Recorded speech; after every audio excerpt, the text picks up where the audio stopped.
Class 8 का chapter करते हैं judiciary.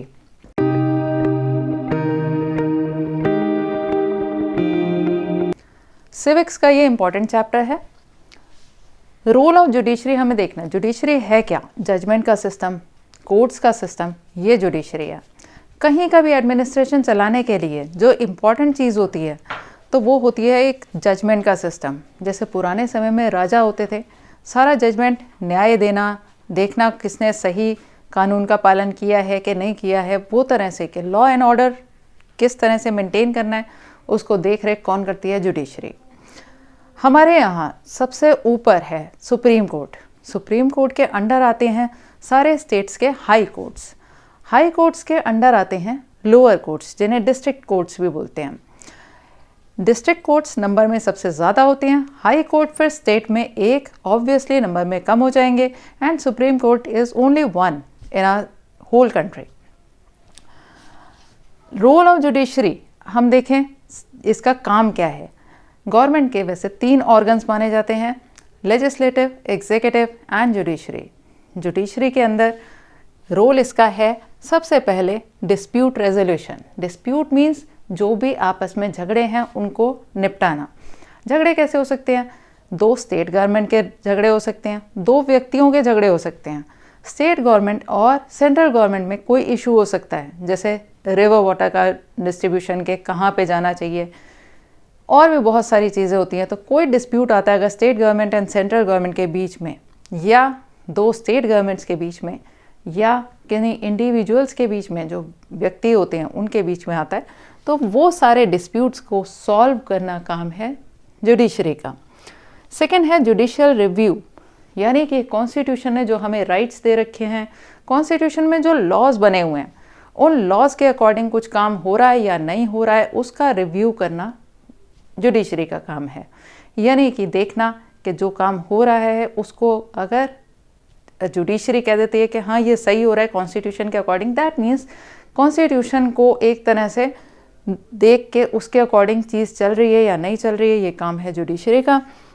Upholding law and enforcing fundamental rights. Law and order जो चलेगा, लॉज के अकॉर्डिंग जो काम करना है, वो भी जुडिशरी का काम है कि कौन लॉ के अकॉर्डिंग चल रहा है, अगर नहीं चल रहा है तो उसकी क्या सज़ा होगी, वो सारा काम है। और फंडामेंटल राइट्स, जो हमें बेसिक राइट्स दिए हुए हैं कॉन्स्टिट्यूशन ने, उसको कहीं वो वायलेट तो नहीं हो रहे हैं, कोई उनको वायलेट तो नहीं कर रहा है, इसको टेक केयर करना भी जुडिशरी का काम है। अब एक इसके अंदर आता है independent judiciary. What is the meaning of independent judiciary?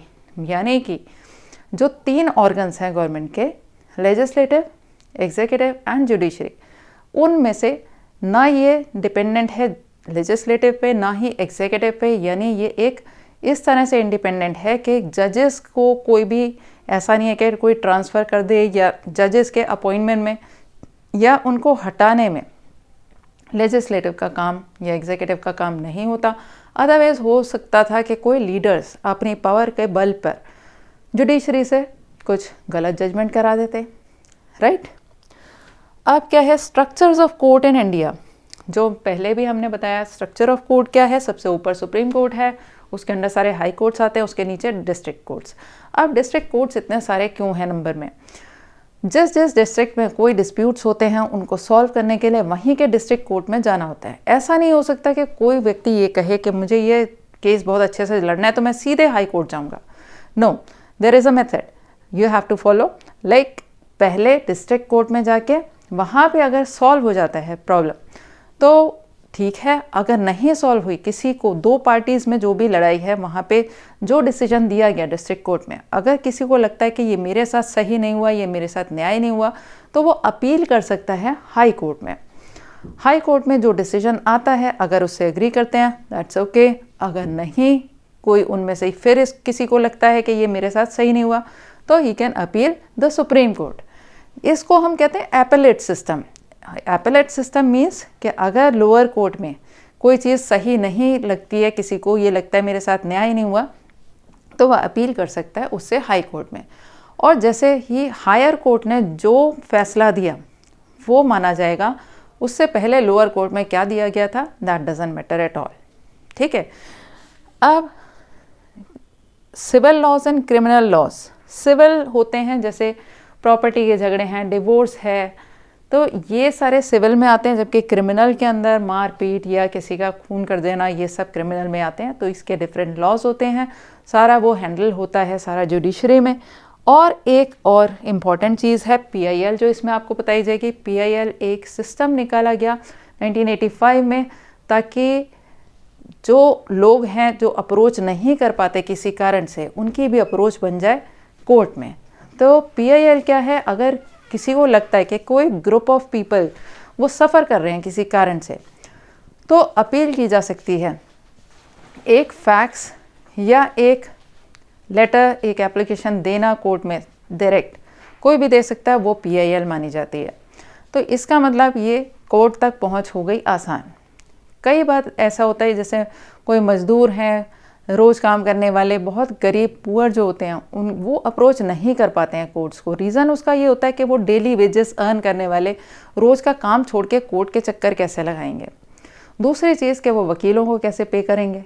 तीसरी चीज़, इसके अंदर पेपर वर्क बहुत सारा होता है। तो पेपर वर्क करने के लिए उन्हें लगता है कि हम पढ़े लिखे नहीं हैं, तो कहाँ से ये चीज़ें कर लेंगे। तो है ये बात, फैक्ट है कि कई जगह पे कुछ लोग सफ़र कर रहे होते हैं, लेकिन फिर भी वो अगर लॉ चाहें कि किसी तरह से उनको न्याय मिल जाए, तो वो अपील नहीं कर पाते हैं। रीज़न यही कि उनको लगता है कि हम ना तो फ़ीस पे कर पाएंगे और ना ही हम रोज़ का काम छोड़ सकते, और पेपर वर्क के लिए ना तो उनके पास प्रॉपर डॉक्यूमेंटेशंस होती हैं, ना उनको पेपर वर्क करना आता है। तो इस तरह से कुछ लोग अभी भी अलग रह जाते हैं इस जुडिशल सिस्टम से न्याय लेने में। यही चीज़ों को डिस्कस करेंगे हम इस चैप्टर में। Thank you. Judiciary.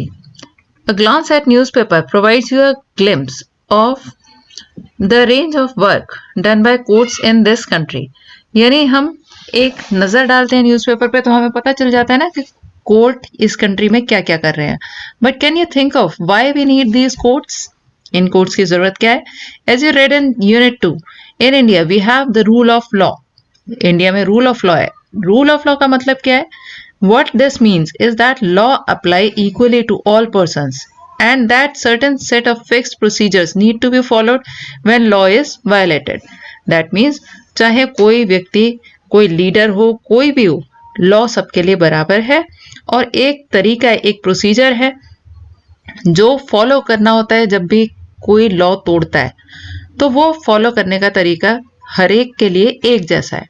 To enforce this rule of law we have judicial system. Rule of law means सबके लिए एक ही जैसा लॉ है। इसको करने के लिए we have judicial system that consist of mechanism of courts that citizen can approach when the law is violated. यानी कि जब भी किसी को लगे कि लॉ का वायलेशन हो रहा है, लॉ तोड़ा जा रहा है, तो सिटीजन क्या कर सकते हैं? अप्रोच कर सकते हैं कोर्ट्स को। As an organ of the state, organ 3 organs है स्टेट के, लेजिस्लेटिव, एग्जीक्यूटिव एंड जुडिशरी। तो उसमें से judiciary plays a crucial role, important role play करती है in functioning of India's democracy. Democracy कैसे चलनी है, उसके फंक्शनिंग प्रॉपर चले, इसके लिए हमारी जुडिशरी इंपॉर्टेंट है। It can play this role only because it is independent, और ये रोल इसलिए प्ले कर पाती है क्योंकि वो इंडिपेंडेंट है। What does an independent judiciary means? अब इसका मतलब है कि इंडिपेंडेंट जुडिशरी क्या है, that is very important. Is there any connection between courts in your area and supreme court in Delhi? इस चैप्टर में हम इन्हीं क्वेश्चंस के आंसर्स फाइंड आउट करेंगे। सबसे पहले आता है what is the role of judiciary, कि जुडिशरी का रोल क्या है। Courts take decision on very large number of issues. बहुत सारे इश्यूज पे कोर्ट डिसीजन देता है। They can decide that no teacher can beat a student. जैसे एक रूल बना दिया कि कोई टीचर स्टूडेंट को मार नहीं सकता है। And about sharing of river water between states, और they can punish people for particular crimes. यानी कि जो भी डिस्प्यूट्स वाली चीज़ें होती हैं कि रिवर का वाटर कैसे शेयर करना है, या कोई क्राइम किया किसी ने तो उसको किस तरह से पनिश करना है। Broadly speaking the work of judiciary does can be divided into the following. जो जुडिशरी काम करती है उसको हम 3 चीज़ों में इसमें डिवाइड कर सकते हैं। पहला है dispute resolution, that means judicial system provides a mechanism to for resolving disputes between citizens. कोई किन्हीं दो सिटीजन्स के बीच में कोई डिस्प्यूट हो उसे सॉल्व करते हैं। Between citizens and government, government और सिटीजन के बीच में कुछ प्रॉब्लम हो उसे सॉल्व करते हैं किसी भी डिस्प्यूट को, या किसी दो स्टेट्स के बीच में हो, या सेंट्रल गवर्नमेंट और स्टेट गवर्नमेंट के बीच में कोई डिस्प्यूट हो उसे सॉल्व करती है जुडिशरी। पहला काम। दूसरा काम जुडिशियल रिव्यू। ये फाइनल इंटरप्रेटर है कॉन्स्टिट्यूशन का। इंटरप्रेटर मतलब कि कॉन्स्टिट्यूशन में जो दिया है वो सही मायनों में उसका मीनिंग क्या है। And judiciary also has power to strike down particular laws pass by parliament. Parliament ने कोई लॉ पास कर लिए, उनको वो स्ट्राइक डाउन कर सकती है, खत्म कर सकती है, if it believes that these are violation of basic structure of the constitution. अगर उन्हें लगता है जुडिशियल सिस्टम को कि ये वायलेशन है, जो बेसिक स्ट्रक्चर दिया गया है कॉन्स्टिट्यूशन में उसके अगेंस्ट है, उसके साथ में चलता नहीं है, तो उसको उस लॉ को वो हटा सकते हैं। This is called judicial review. That means किसी भी लॉ को इस नजरिए से देखना कि वो हमारे कॉन्स्टिट्यूशन के हिसाब से सही है या नहीं है, ये काम है जुडिशरी का। तीसरा काम है upholding the law and enforcing fundamental rights. Every citizen in India can approach the Supreme Court or High Court if they believe that their fundamental rights have been violated. कोई भी सिटीजन अप्रोच कर सकता है supreme court को या high court को अगर लगता है कि फंडामेंटल राइट्स जो कि कॉन्स्टिट्यूशन ने प्रोवाइड किए हैं वो वायलेट हो रहे हैं, उसको वो प्रॉपर उन्हें वो राइट्स नहीं मिल रहे हैं। For example in 7th class book you rid of हाकिम शेख। 7th क्लास की बुक में हमने हाकिम शेख की कहानी पढ़ी थी, जो एक एग्रीकल्चरल लेबरर था और वो रनिंग ट्रेन से गिर गया था। उसे चोट आई थी, उसकी कंडीशन बहुत खराब थी, लेकिन बहुत सारे हॉस्पिटल्स ने रिफ्यूज कर लिया था उसको एडमिट करने के लिए। On hearing this case the Supreme Court ruled that article 21 which provides every citizen the fundamental rights to life. ये केस सुन के सुप्रीम कोर्ट ने ये रूल दिया कि आर्टिकल 21 जो है कॉन्स्टिट्यूशन में, जिसके हिसाब से हर सिटीजन का एक फंडामेंटल राइट है लाइफ का, also includes the right to health, तो उसके अंदर राइट टू हेल्थ भी आता है।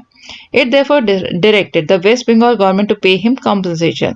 इसलिए सुप्रीम कोर्ट ने वेस्ट बंगाल गवर्नमेंट से कहा कि उसको कॉम्पनसेशन पे किया जाए फॉर द लॉस सफर्ड, जो उसको लॉस हुआ है उसके लिए भी, as well as to come up with blueprint for primary health, और फिर उसके बाद एक ब्लूप्रिंट भी तैयार करे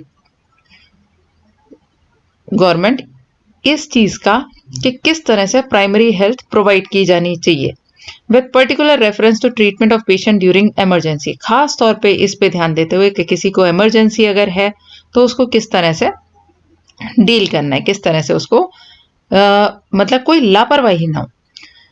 अब एक चीज आई थी इंडिपेंडेंट जुडिशरी। इंडिपेंडेंट जुडिशरी क्या है? इमेजिन अ सिचुएशन लो जिसमें एक पावरफुल पॉलिटिशियन है, उसने एनक्रोच कर लिया है कोई लैंड के ऊपर कब्जा कर लिया बिलोंगिंग टू योर फैमिली, ठीक है। Within this judicial system, ये जो जुडिशियल सिस्टम चल रहा है, the politician has the power to appoint and dismiss the जज from his office.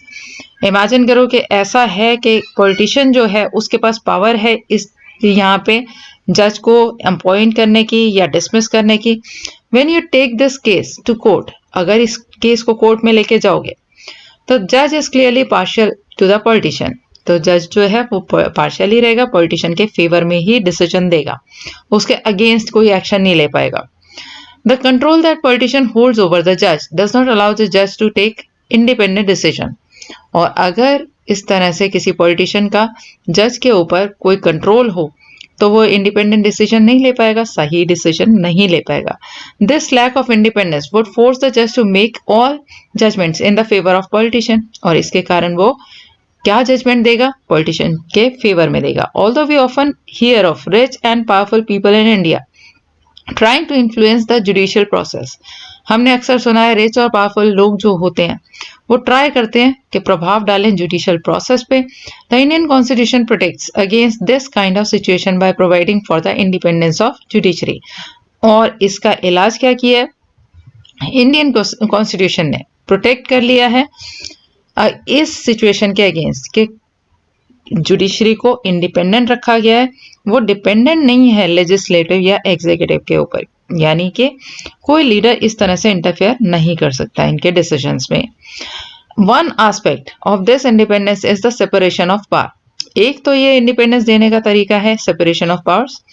This you read in chapter 1 the key feature of the constitution. ये की feature है constitution का, पहले चैप्टर में हमने पढ़ा था। What this mean here is that other branches of the state like legislature and executive can not interfere in the work of judiciary. कि ये जो लेजिस्लेचर और एग्जीक्यूटिव है वो इंटरफेयर नहीं कर सकते जुडिशरी के काम में। The courts are not under the government and do not act as on their behalf. Court जो है गवर्नमेंट के अंडर नहीं आते हैं।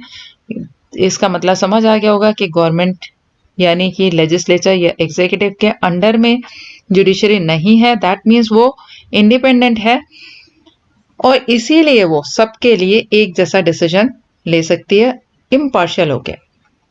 For the above separation to work well, ये जो सेपरेशन किया जाता है अच्छे से काम करने के लिए, it is also crucial that the judges in the high court as well as supreme court are appointed with a very little interference from these other branches of the government।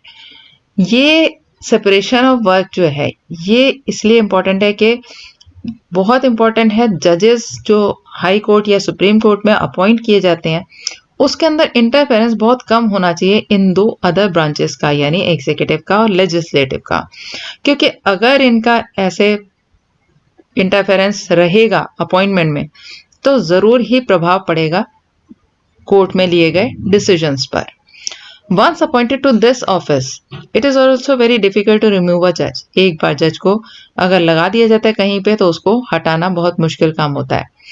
It is the independence of judiciary that allows the courts to play central role in ensuring that there is no misuse of power by legislature and executive।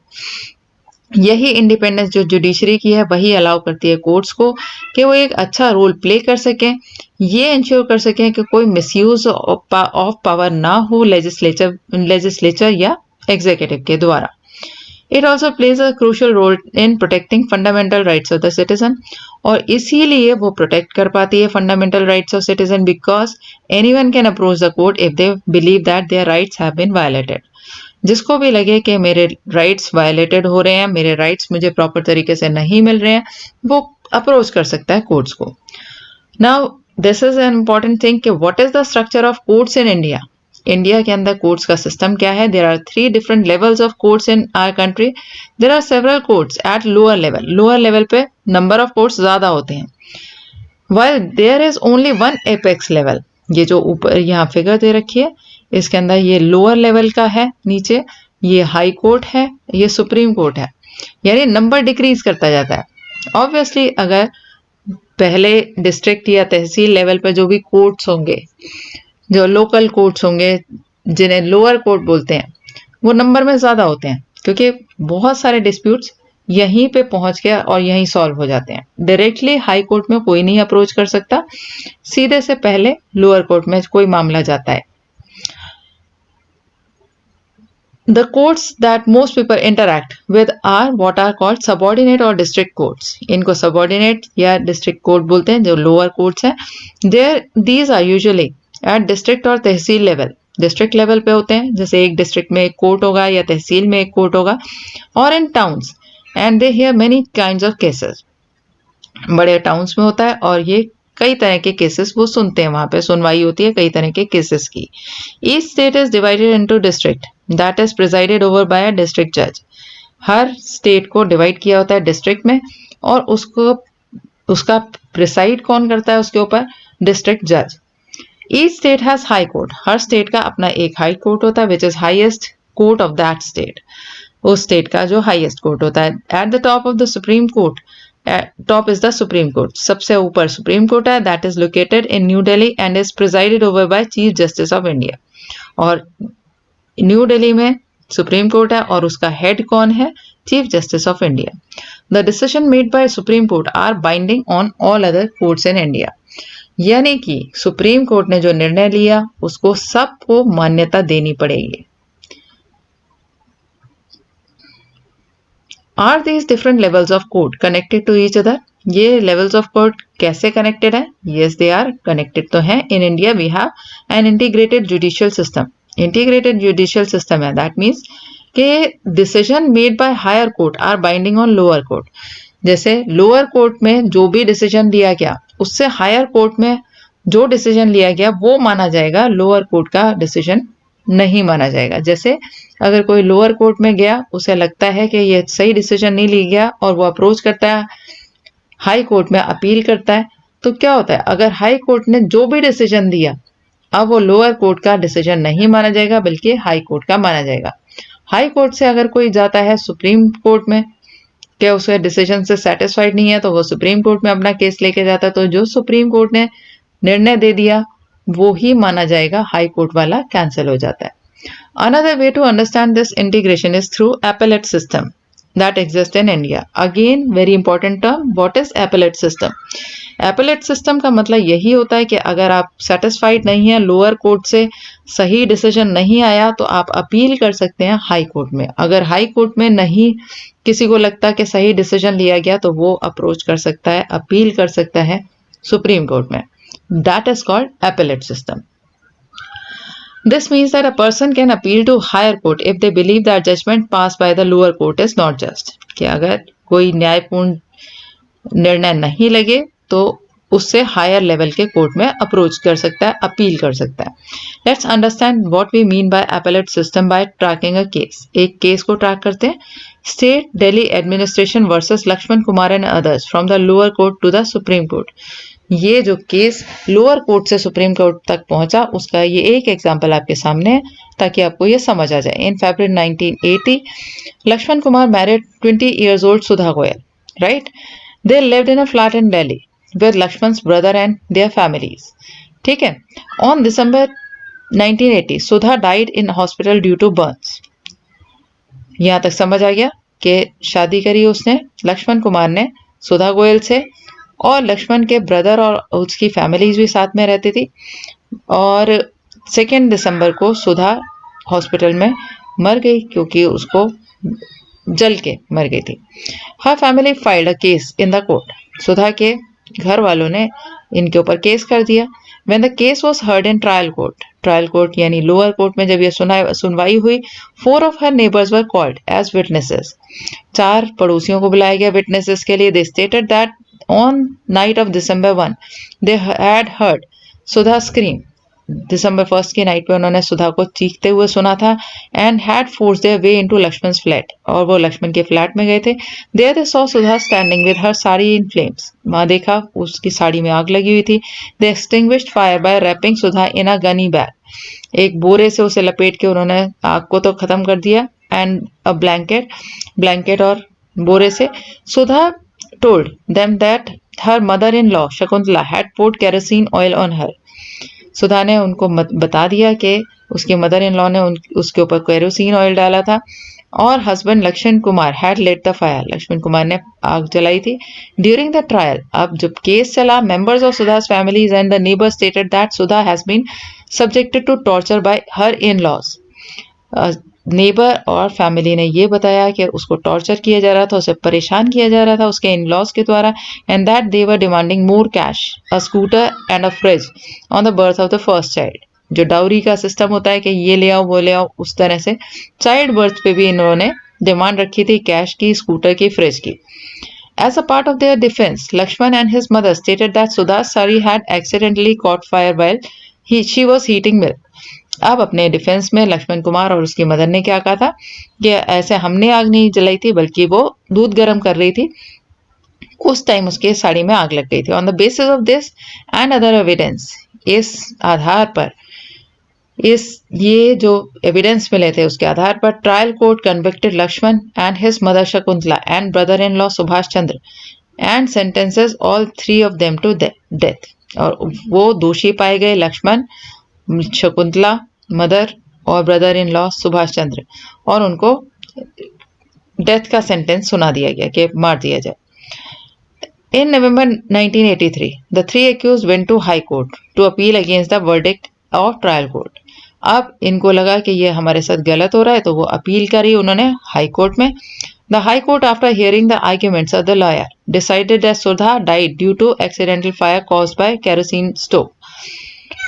High court ने ये lawyers के खूब argument हुआ, उसके बाद decide किया गया कि एक्सीडेंटल फायर थी, केरोसिन स्टोव जलाते में उसको लग गई थी। Lakshman, Shakuntala and Subhash Chandra were acquitted. Acquitted मतलब उनको रिहा कर दिया गया, उनको निर्दोष सिद्ध कर दिया गया। You may remember that photo essay on women's movement in your class 7 books. Class 7 book में women's movement की बात सुनी थी। You read about how in 1980s women's group across the country spoke out against dowry deaths.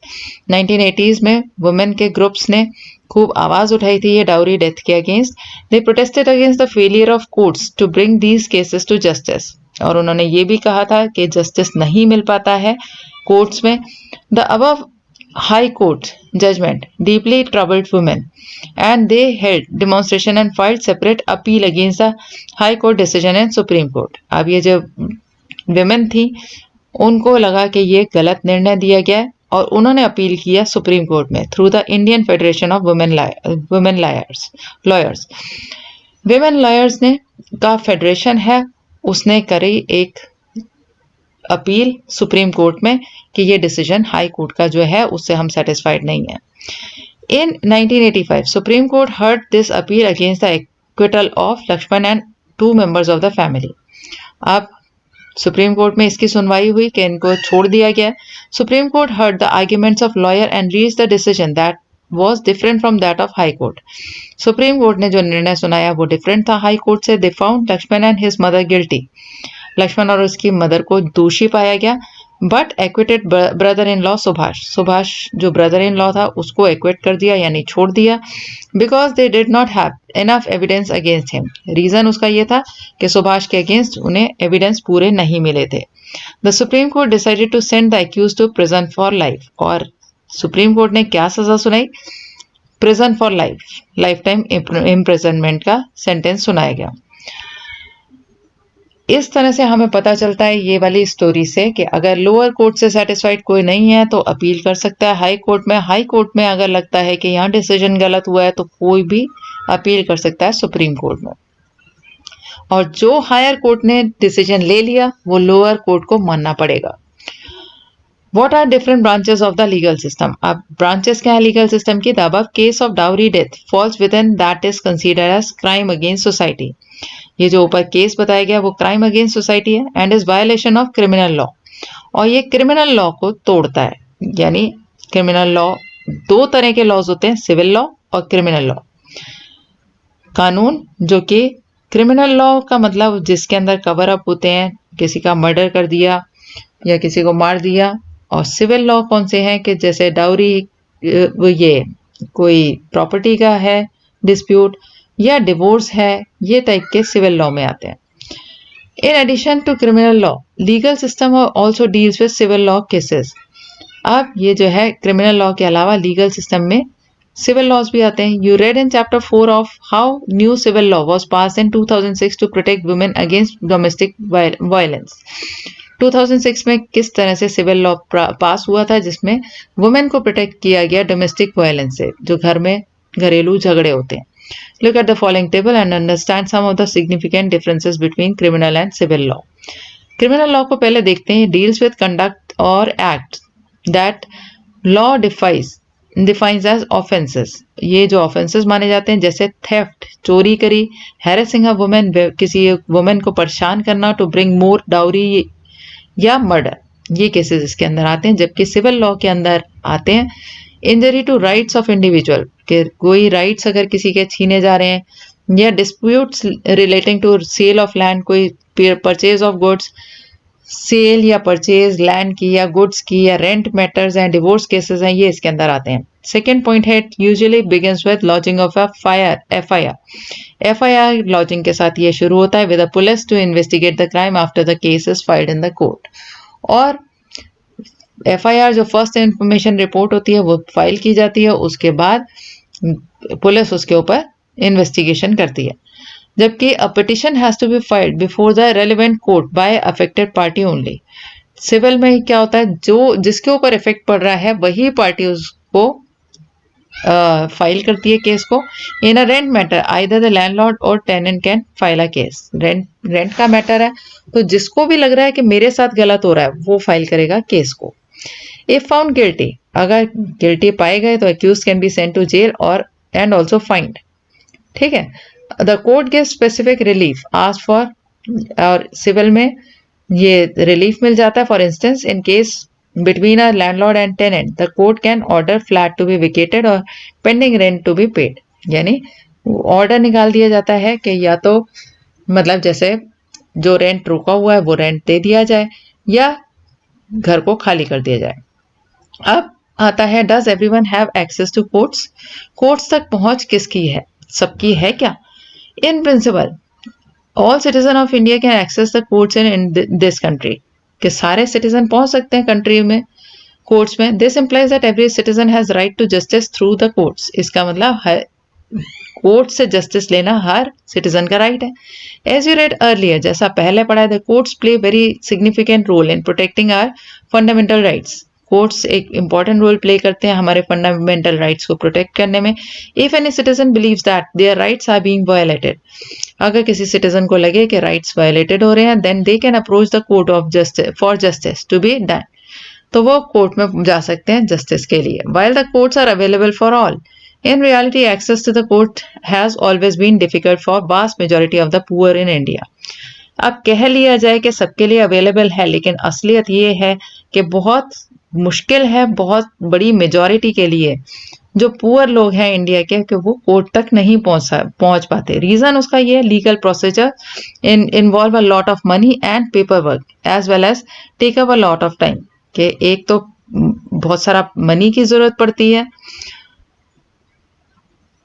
Paper work की जरूरत पड़ती है और टाइम बहुत लगता है। तो जो बहुत पुअर होता है, जो रोज कमा के खा रहा है, उसके लिए इतना समय निकालना या पेमेंट करना ये मुश्किल होता है। For a poor person who cannot read and whose family depends on daily wage, जिसकी फैमिली पढ़ी लिखी नहीं है, डेली वेजेस के ऊपर जिनका काम चलता है, the idea of going to court to get justice often seems remote, तो उसको ये जो कोर्ट में जाके जस्टिस लेना ऐसा लगता है जो बहुत दूर की बात दिखाई देती है। In response to this Supreme court in early 1980s devised the mechanism of public interest litigation। इसीलिए सुप्रीम कोर्ट ने 1980 में एक मैकेनिज्म निकाला था पब्लिक इंटरेस्ट लिटिगेशन का, जिसे हम PIL भी बोलते हैं, to increase the access to justice, ताकि जस्टिस तक सबकी पहुंच बने। इट अलाउड एनी इंडिविजुअल और organisation to file a PIL, कोई इंडिविजुअल एक व्यक्ति भी जाके या पूरी ऑर्गेनाइजेशन PIL फाइल कर सकती है हाई कोर्ट में या सुप्रीम कोर्ट में, on behalf of those whose rights were being violated, उनके बिहाफ पे जिनके राइट्स जो है वायलेटेड हो रहे हैं। The legal process was greatly simplified, इस तरह से हम कह सकते हैं ना कि लीगल प्रोसेस को बहुत सिंप्लीफाई कर दिया गया। एंड इवन अ लेटर और telegram addressed to supreme court और high court could be treated as PIL, और PIL कोई लेटर लिख दिया या कोई टेलीग्राम भेज दिया सुप्रीम कोर्ट या हाई कोर्ट के नाम, वो ही PIL हो जाती है। इन द अर्ली ईयर्स, शुरू में PIL was use to secure justice on large number of issues, बहुत सारे इश्यूज पे लिया गया ये PIL, जैसे rescuing bonded labour from inhuman work condition.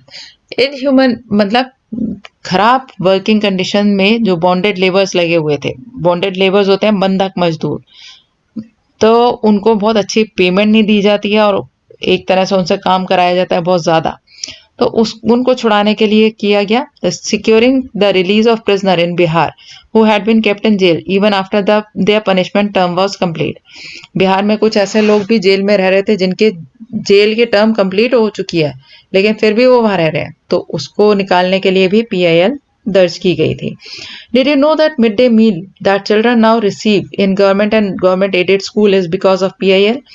ये जो मिड डे मील का सिस्टम है ये भी एक PIL के कारण ही शुरू किया गया है। See the photos on the right and read the text below to understand how this came about, किस तरह से ये हुआ था, ये पॉइंट्स में दे रखा है, ये आप पढ़ सकते हो। For common person to access the court is access to justice, अगर कोर्ट तक पहुंच हो गई किसी की तभी तो जस्टिस मिलेगा। The courts exercise crucial role in interpreting the fundamental rights of citizen. तो कोर्ट जो है वो इंटरप्रेट करता है फंडामेंटल राइट्स ऑफ सिटीजन, हर सिटीजन को मिल रहे हैं कि नहीं. And as you saw in above case, the court interpreted article 21 of constitution on the right to life to include the right to food.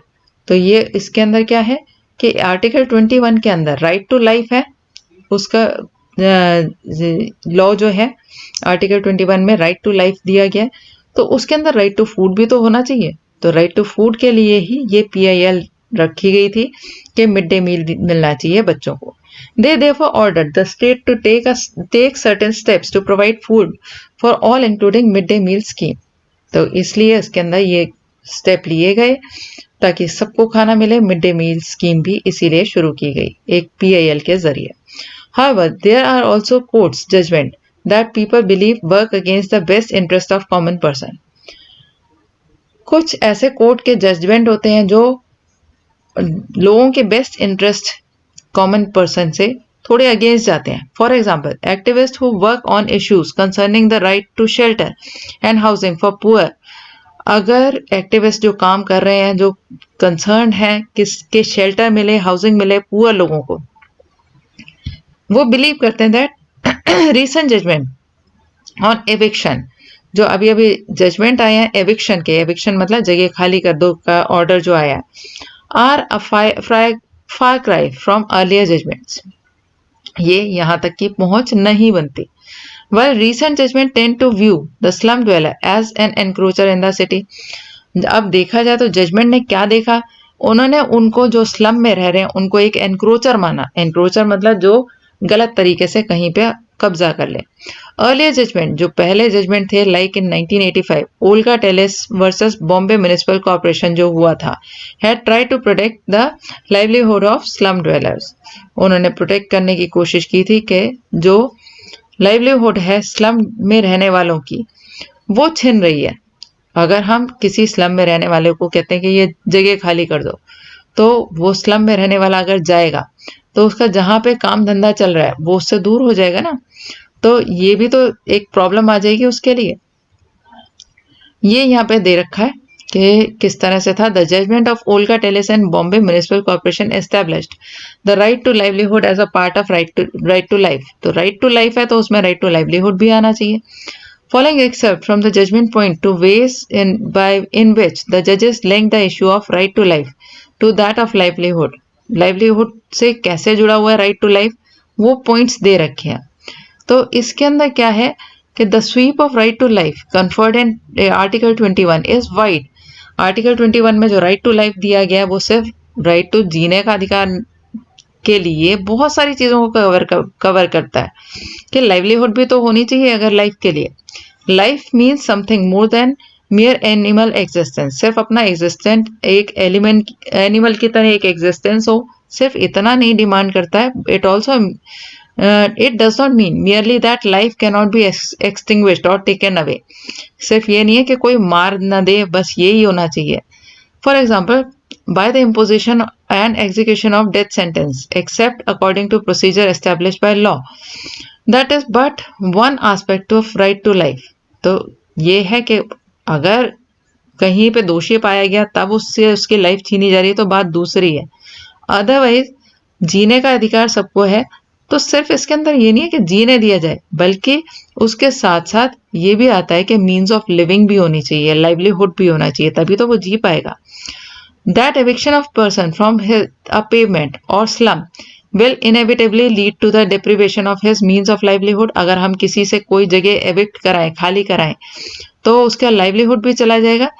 Is proposition that which does not have to be established in each individual case. Her case में हम इसको इस तरह से नहीं देख सकते. In present case, that facts constituting empirical evidence justify the conclusion that petitioner live in slums and on pavement because they have small jobs to nurse in the city and for them there is nowhere else to live.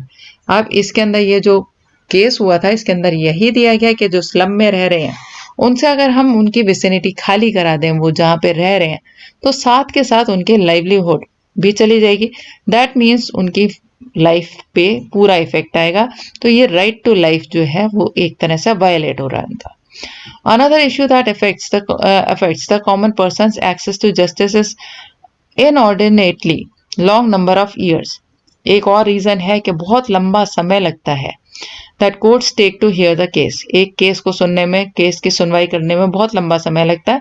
The phrase justice delayed is justice denied. ये कहा जाता है ना कि justice अगर देर से दिया गया, इसका मतलब समझ लो जस्टिस को मना कर दिया गया कि हम नहीं दे रहे। Is often used to characterize this extended time period that courts take. ये कोर्ट जो टाइम लेते हैं वो एक प्रॉब्लम है।